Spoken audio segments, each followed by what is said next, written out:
kenangan saya terbaik dalam membela Allah dan Rasul. Saya ulang lagi, kenangan saya terbaik dalam membela Allah dan Rasul itu masalah faraid.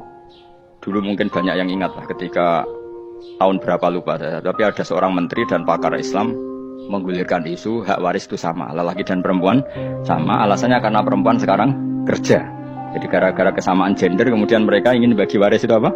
Sama, lidzakari mislu hadzil unsyayain itu ditentang. Gerakan itu pernah menguat, termasuk yang bisa dengan tanda kutip bisa menghentikan gerakan itu termasuk itu saya. Yang punya pikiran gitu tak parani, tak tantang begini, saya bilang gini. Anda ngomong ini itu karena pinter apa karena tren? Tak tanya. Ya karena pinter. Saya ini kan orangnya keren, punya kepangkatan jos. Kepangkatan jos, kepangkatan dunia mesti nak cara pangeran jos ora ya ora roh. Kalau cara ukuran dunia itu jos. Tak tanya. Saya itu Pak Bah, termasuk yang setuju gerakan kesamaan gender. Dulu kan lelaki perempuan itu beda sekali karena lelaki kerja perempuan enggak. Sekarang sama-sama kerja maka warisnya harus sama. Terus saya tanya gini, lalu penyebab warisan itu kerja apa lelaki? Dia jawab kerja. Dia nggak ngerti kalau ngadepin saya. Saya ini kan orang alim yang biasa belajar mantek. Dia ini roh nak aku ngalim. Sembrono ya jadi dene. Ketika tak tanya gini, lalu misalnya saya punya anak, yang anak saya putri itu direktur BUMN atau direktur bank atau direktur PT besar. Kemudian anak lelaki saya idiot, goblok. Warisannya dikasihkan siapa? Kalau kerja adalah alasan dapat warisan, berarti anak saya perempuan itu yang dapat warisan dong. Anak saya lelaki kan idiot, nggak kerja. Lalu warisan itu berdasar prestasi apa empati? Kalau berdasar prestasi malah Anda ini aneh. Sudah kerja direktur BUMN hanya karena dia kerja, dia dapat warisan. Karena Anda bilang asbabul irsi adalah kerja. Kalau saya bilang karena empati, saya juga gak fair. Yang kerja juga butuh modal gak saya warisi, tapi yang idiot tak warisi karena warisan berdasar empati. Lalu Anda milih mana? Bingung deh. Sampai dia ikrar, saya belum pernah mendapat perlawanan seperti ini karena Anda ngomong sama orang-orang goblok, kata saya. Terus saya bilang, saya ini ngaji Wahab khatam berkali-kali. Anda mungkin baca kitab Wahab itu hanya terjemah.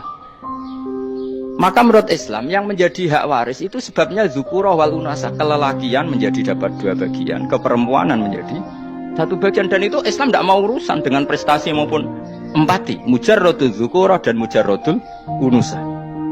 Sehingga dengan seperti ini tuh Islam nggak ribet. Coba kalau kamu pakai ilatul hukmi, pakai cara berpikir logika, malah ruwet. Karena tadi, kalau kesamaan gender itu karena perempuan kerja, lalu misalnya yang lelaki idiot misalnya atau pengangguran, warisan kamu kasihkan siapa? Kalau kerja itu menjadi alasan hukum, kamu kasihkan yang perempuan kan? Aneh nggak? Yang sudah kerja malah kamu kasih warisan yang nganggur? Enggak. Berarti berdasar prestasi atau berdasar empati. Kalau kamu dapat warisan, idiot dulu dong. Idiot dulu, goblok dulu, kecelakaan dulu, baru dapat warisan karena dapat empati. Yang sudah PNS gak perlu dapat warisan karena sudah juga ruwet. Oke, seperti ini ruwet gak? Ruwet. Nah, kata Imam Haromen gurunya Mughazali, agama itu kadang dinuna dinul ajaz, kita ikut yang lugu saja. Allah bilang lelaki dapat 2 bagian dari perempuan, ya lelaki ya yang punya alat kelamin, penis. Perempuan yang punya farji, ya sudah gitu aja, gak usah ruwet-ruwet. Kenapa begitu? Ya sudah seperti itu. Nanti lama-lama gini kalau diterusin. Ada seorang dokter fikih perempuan. Dia menguasai fikih sholat. Ruhin lanang tapi gak menguasai fikih sholat. Rohnya mau pesolatan misalnya. Lalu yang jadi imam siapa kalau berdasar prestasi? Perempuan dong, karena dia doktoral fikih sholat. Dia menguasai aneh-anehnya sholat. Horo ibu masaili sholat dia menguasai. Sementara Ruhin takoi sholat apa Ruhin? Pokoknya ini gugus ngadeg terus lugu. Terus ngadeg malah. Apa? Ada mulai, nak salam ngalerian. Dia tahunya hanya itu dok.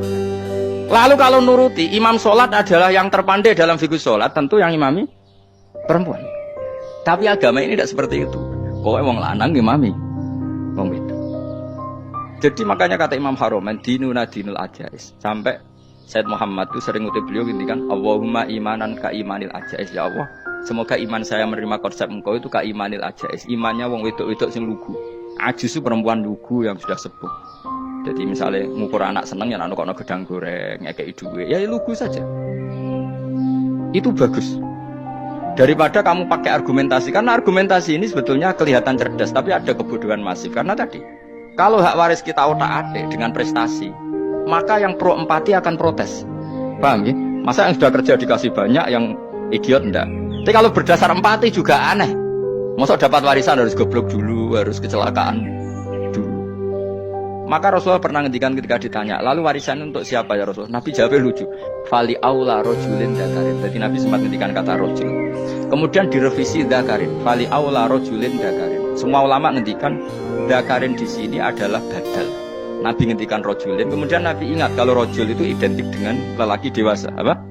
Kemudian Nabi mengulang lagi dakarin. Tidak harus dewasa, yang penting lelaki. Jadi meskipun baru lahir, kalau dalam keadaan baru lahir namanya apa? Kan dakarin kan? Belum bisa dikatakan rojul. Paham ya? Nabi ngulang 2 kali. Fali aula rojulin dakarin. Ini penting saya utarakan supaya clear. Jadi agama itu gak usah diotak-atik.